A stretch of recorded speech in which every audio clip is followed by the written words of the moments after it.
ಕಮಲ್ ನಟನೆಯ ಥಗ್ ಲೈಫ್ ಪ್ರದರ್ಶನಕ್ಕೆ ನಿಷೇಧ ಕುರಿತಂತಹ ಸುದ್ದಿ.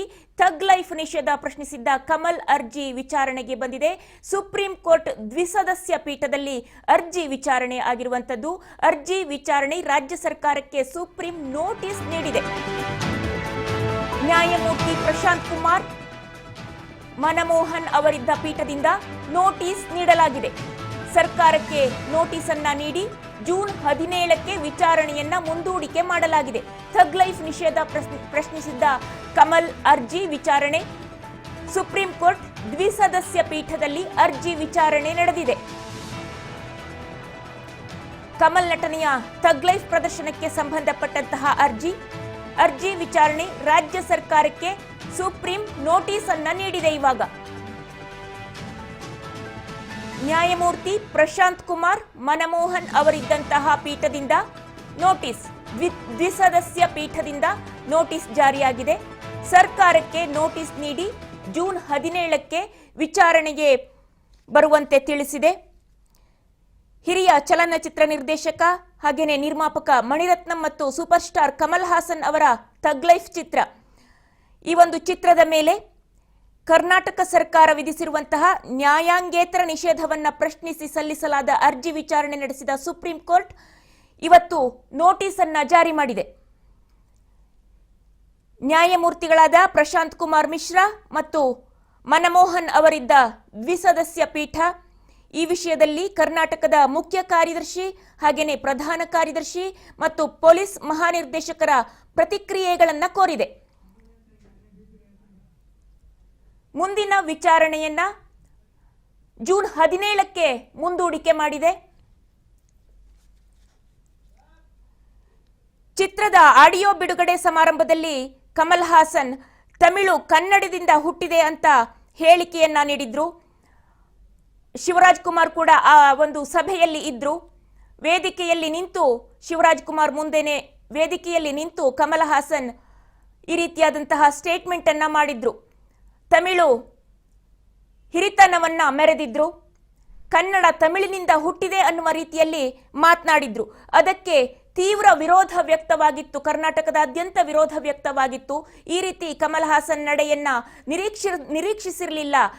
ಈ ರೀತಿ ಮಾತನಾಡೋದು ತಪ್ಪು. ಹಿರಿಯ ನಟರು ಅವರು ಎಲ್ಲ ಭಾಷೆಗಳನ್ನ ಗಡಿಗಳನ್ನ ಮೀರಿ ಬೆಳೆಯಬೇಕಾದಂಥವರು, ಬೆಳೆದಿರುವಂಥವರು. ಹಾಗಾಗಿ ಕನ್ನಡಕ್ಕೆ ಅದರದ್ದೇ ಆದ ಸ್ಥಾನಮಾನಗಳಿವೆ. ಆ ಒಂದು ಸ್ಥಾನಮಾನಕ್ಕೆ ಚ್ಯುತಿ ಬರದ ರೀತಿಯಲ್ಲಿ, ಗೌರವಕ್ಕೆ ಧಕ್ಕೆಯಾಗದ ರೀತಿಯಲ್ಲಿ ನಡೆದುಕೊಳ್ಳಬೇಕಿತ್ತು. ಅವರ ನಡೆ ಖಂಡನೀಯ. ಹಾಗಾಗಿ ಅವರು ಕ್ಷಮಾಪಣೆಯನ್ನ ಕೂಡ ಕೇಳಬೇಕು ಅಂತ ಆಗ್ರಹಿಸಿತ್ತು.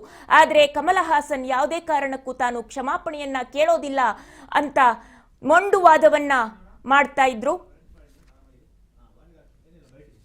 Minority. It was pleased to issue notice in the light of the urgency. It was made returnable on the coming Tuesday. Sir, why is there uproar in the state of Karnataka against Kamal Hassan and his movie? Allegedly, it is because of a statement which was made by Kamal Hassan during the film promotion. Now, what needs to be taken into consideration is whether he is right or wrong. He stands on a different footing, but the call for violence, call for large-scale violence, including burning and sieging a theatre in question who wanted to release a movie, is uncalled for. I think the inaction of the state government towards a call for violence is what we are essentially aggrieved upon. That you had brought up here in Supreme Court. A small fringe element sought to impose extrajudicial ban on Kamal Hassan's movie Thug Life. Under the garb of the same, they called for a large-scale violence, including burning of theatres, and also against members of linguistic minority, who happens to be Tamilians who live in large numbers in the state of Karnataka.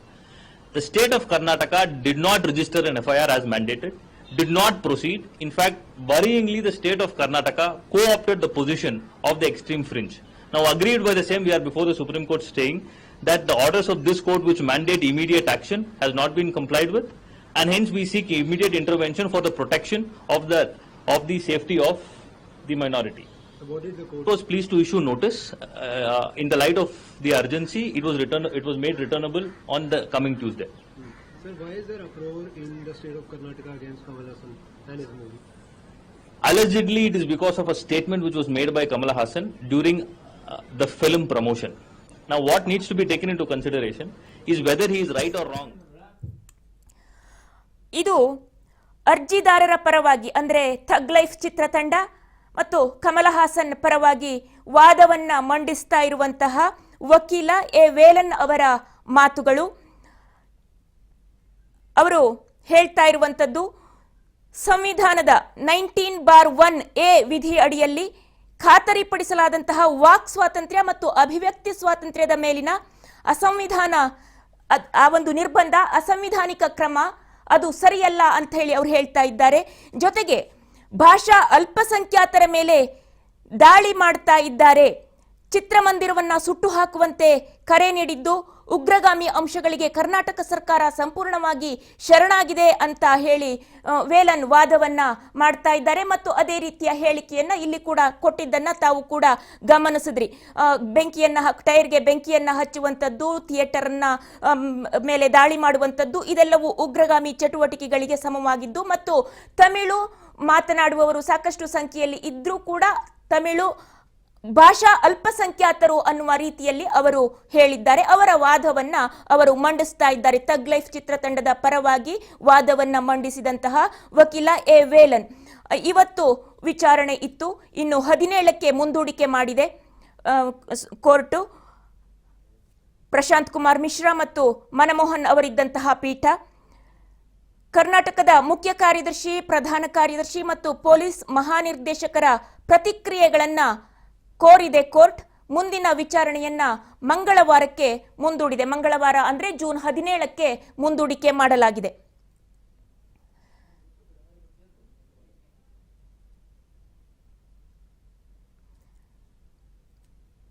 ಹಿರಿಯ ಚಲನಚಿತ್ರ ನಿರ್ದೇಶಕ, ನಿರ್ಮಾಪಕ ಮಣಿರತ್ನ ಮತ್ತು super star Kamal Haasan ಅವರ ಚಿತ್ರ ಥಗ್ life ಚಿತ್ರ ಸಾಕಷ್ಟು ವಿವಾದವನ್ನ ಹುಟ್ಟುಹಾಕಿತ್ತು. June 5ರಂದು ಈ ಚಿತ್ರ ಬಿಡುಗಡೆ ಆಗಬೇಕಿತ್ತು. ದೇಶಾದ್ಯಂತ ಬಿಡುಗಡೆ ಆಗಿದೆ, ಹಾಗೇನೆ ಕರ್ನಾಟಕದಲ್ಲೂ ಬಿಡುಗಡೆ ಆಗಬೇಕಾಗಿತ್ತು. ಆದರೆ ಅವರು ಕ್ಷಮಾಪಣೆಯನ್ನ ಕೇಳಿಲ್ಲ ಅನ್ನುವ ಕಾರಣಕ್ಕಾಗಿ ಕರ್ನಾಟಕದಲ್ಲಿ ಬಿಡುಗಡೆಗೆ ಅವಕಾಶವನ್ನ ನೀಡಲಾಗಿಲ್ಲ. ಅದನ್ನ ಪ್ರಶ್ನಿಸಿ ಅವರು ಸುಪ್ರೀಂ ಕೋರ್ಟ್ಗೆ ಅರ್ಜಿಯನ್ನ ಸಲ್ಲಿಸಿಕೊಂಡಿದ್ರು. ಇದೀಗ ಅದು ಮತ್ತೆ ವಿಚಾರಣೆಗೆ ಬಂದು ಉತ್ತರವನ್ನ ಕೇಳಿ, ಅಂದರೆ ಕರ್ನಾಟಕದ ಮುಖ್ಯ ಕಾರ್ಯದರ್ಶಿ, ಪ್ರಧಾನ ಕಾರ್ಯದರ್ಶಿ ಮತ್ತು ಪೊಲೀಸ್ ಮಹಾನಿರ್ದೇಶಕರ ಪ್ರತಿಕ್ರಿಯೆಗಳನ್ನ ಕೋರಿದ್ದಾರೆ ದ್ವಿಸದಸ್ಯ ಪೀಠ. ನ್ಯಾಯಮೂರ್ತಿಗಳಾದ ಪ್ರಶಾಂತ್ ಕುಮಾರ್ ಮಿಶ್ರಾ ಮತ್ತು ಮನಮೋಹನ್ ಅವರಿದ್ದಂತಹ ದ್ವಿಸದಸ್ಯ ಪೀಠ ಇವರ ಪ್ರತಿಕ್ರಿಯೆಯನ್ನ ಕೇಳಿ 17ನೇ ತಾರೀಕಿಗೆ, ಜೂನ್ 17ನೇ ತಾರೀಕಿಗೆ ಮುಂದೂಡಿಕೆ ಮಾಡಿದೆ.